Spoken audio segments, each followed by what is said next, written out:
Hello YouTube, I hope you're having a wagtastic day out there. This is Universe Bear from the Wagatorium with another Total War battle replay. Today I'm bringing the Greenskins against the Lizardmen, one of the, I think the hardest matchup right now for the Greenskins, at least in my opinion.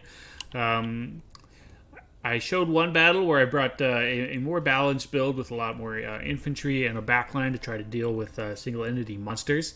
I've been having a lot of trouble with these builds. A lot of people will queue up Lizardmen as soon as I go Greenskin, and they'll just bring a single entity monster army. It can be really frustrating to fight against. So I decided, hey, why not bring my own version of that and see if I can out monster mash these people. Because honestly, I'm getting a little desperate for an army list that'll work against that, against the Lizardmen as Greenskin.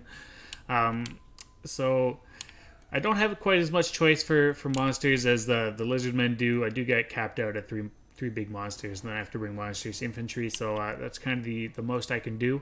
I found that the giants actually hit quite a bit harder than the Lizardmen monsters, and Lizardmen monsters have AP anyway, so even though these guys don't have armor, I don't think it's too much of an issue.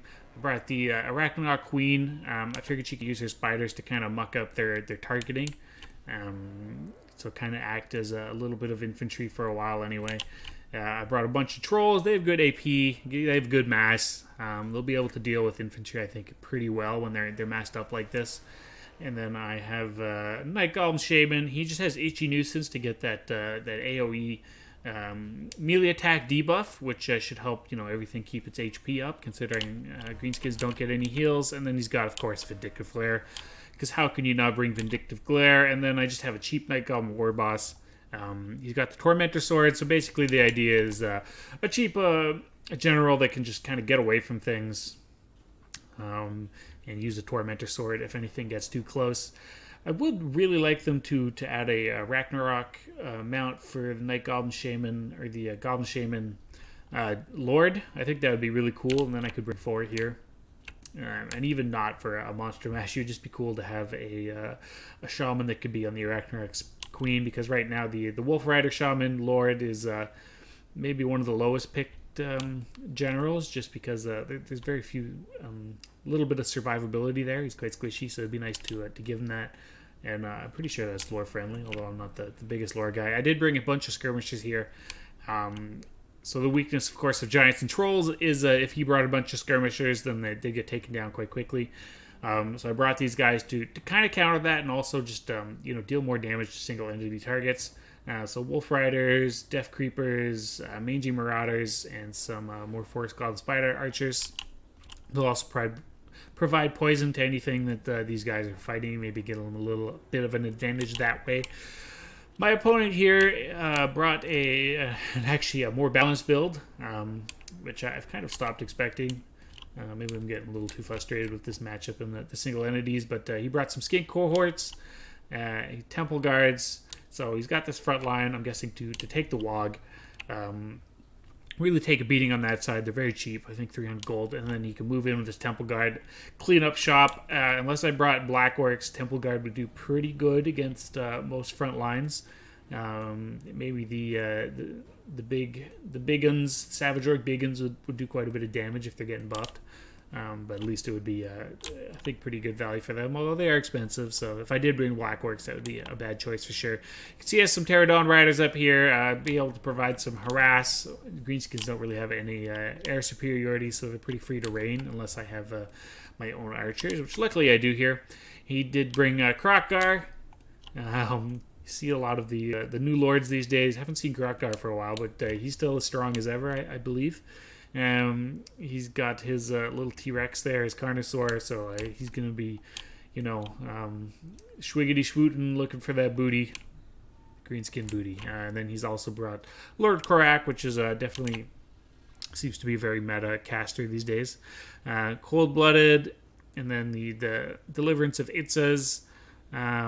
What's this one do? Oh, Supreme Shield of the Old Ones. So that's an AoE effect, 44% damage resistance.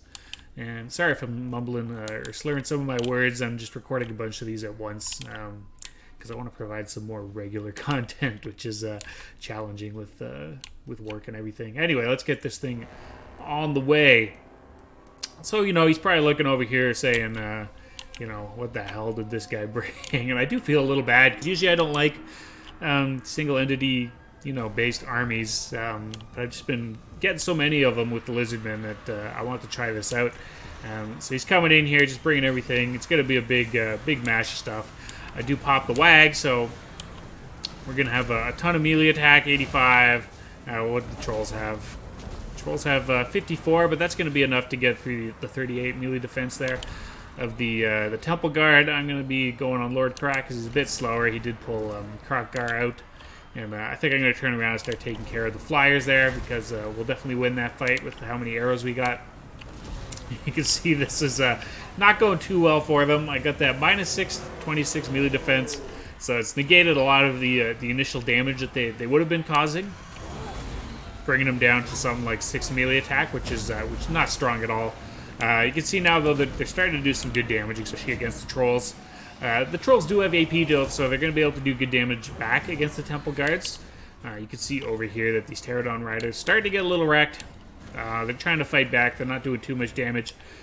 Honestly, you should probably just keep these guys out of range of my skirmishers and maybe come over on this side and try to provide support against the giants. I think they could do some good damage there. He brought in Krokgar here against my little Night Golem War Boss. I did pop the Tormentor Sword. I guess I just missed that, but then I ran him out of there. You can see these two giants are they're just clubbing the hell out of Krokgar. He does not want to be there. Spiders coming in too. Really want to take this guy out, take out their leadership. And also, this is the main thing that can really chase my general and cause too much damage. Ooh, that did Hand of the Gods there, did a pretty good amount of damage.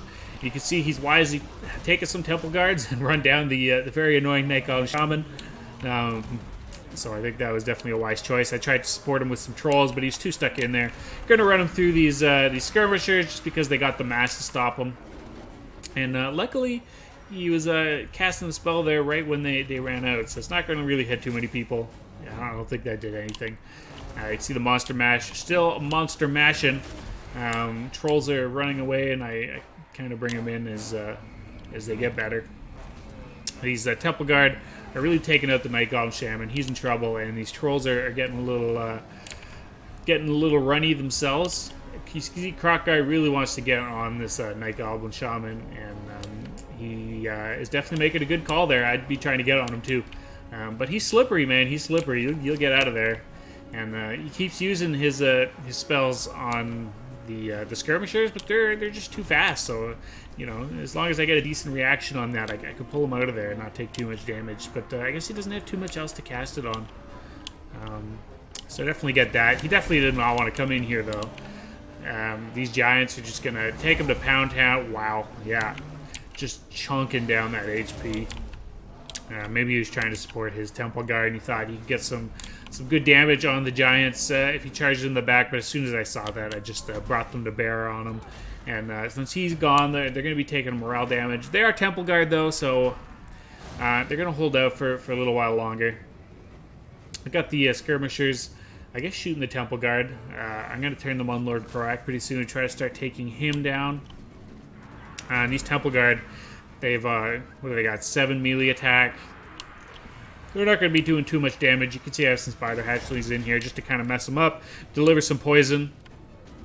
Spider's running away, though, so they did manage to finally chunk down the spider. And the Temple Guard do have anti-large and armor piercing, I believe. Yeah, heck, that's pretty good. But the armor piercing, I guess, doesn't really matter against the giants. So it's I think the giants are a good call in this matchup, as long as they don't bring too many skirmishers. I think you might get a cast off there. No, notice it just in time. It takes so long to wind up there, like a really long time. Yep. So missed that by a fair amount. I got the spider, brought him back on Lord Korak. This is kind of the last of his leadership core here. He's going to bring back in the Pterodon Riders, try to do some damage. He is popping that shield there, 44% damage resistance. So that's going to allow him to stay alive for a little bit longer, but you can see his Temple Guards are pretty rough shape right now. He's getting the skinks on here, on these Forest Goblin Spider Riders, so that's pretty good, but they're almost out of ammo anyway. These guys are out of ammo, so they're going to have to start rushing in as it is. You can see the balance of power is pretty in my favor now. I believe I casted another Itchy Nuisance, so 0 melee attack on him. Again, 7 on the Temple Guards. Not going to be doing too much damage. And that's probably a big reason why the Temple Guards with their anti-large and armor piercing haven't done too much damage, is because I keep popping that Itchy Nuisance on them. And now Lord Karak is going to be having a bad time. He's going to be going back to the grave pretty soon. These giants are going to come in and finish the business. Right now, they're just taking care of some of these remaining Temple Guard. Going to start rushing in here with these units that don't have any archers or any arrows left, because they'll kind of just clutter everything up. They'll take some damage away from the giant, but I do want to avoid that, of course. Brought in the Night Goblin War Boss for a little skink fight, see if I can get that wag recharged. But he did a good enough job to chase them off as is. Morale's pretty low on the Lizardmen side. And yeah, this is the final cluster here. You can see Lord Karak, I think he's down. Yeah, he's gone. So it's just these Temple Guard left, fighting for their lives, fighting to fulfill their role in life. But they're just getting all kinds of beat down.